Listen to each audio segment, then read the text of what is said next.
bound for Manila.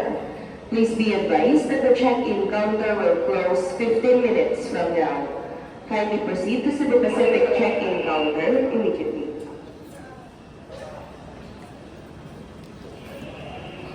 So ngayon magtatanong ako sa'yo. Ha?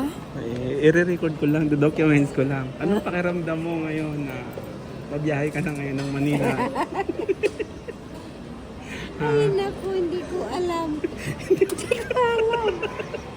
Diyos Maaga kang gumising. Kaya nga. Anong oras ka? Magandang umaga sa lahat ng pasahero ng Cebu Pacific Air. Lipad bilang 5J638 patungong Maynila. Oh, ano Dahil yan? sa ating nilibindado para sa lahat ng dala-dalang bags. Ayan na. Kami po ay mag-aanit Ina-announce na pa Manila. sa babayad i-check-in ang kanilang mga carry-on bags.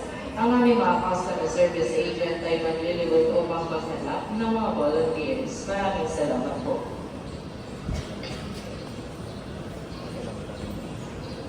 I-check-in ko na kaya to. Di bale, doon na lang yung sa taas natin.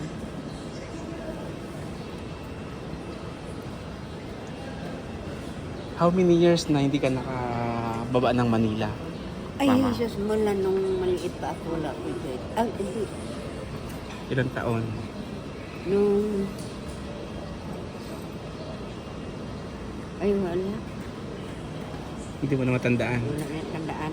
Yung kami ni Manayal, ni ano, Ah. Manipinya, nagpunta kami ng, ano ba yun? Manila. Mga ilang taon ka nung time na yun? Ayun, hindi ko alam. Kasi,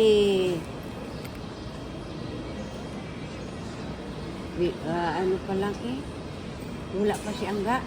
Wala Wala pa si Angga. Okay. Oo. So, mga tingin mo mga ilang taon ka huling nakapunta ng Manila? 20 years ago? Sobra. Sobra? Oo. 30 years Ay, ago? ilang taon lang ilang taon na si Angga ngayon. Angga ngayon. Si Angga ngayon Kasi is si Angga 45 na yun. na ata. Si Angga na yan. Ah. Bago ako nagpa-Manila, yun ata ang nalihi ko pa yan, si Angga. Oh.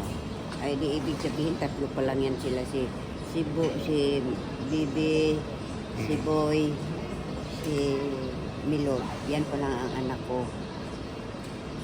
Bago ako nagpa-Manila. Manila. Oh, anong taon yon? Oh, ilang taon na si Angga? Ilang taon na sila? Oh, So, ilang taon na ba si Angga?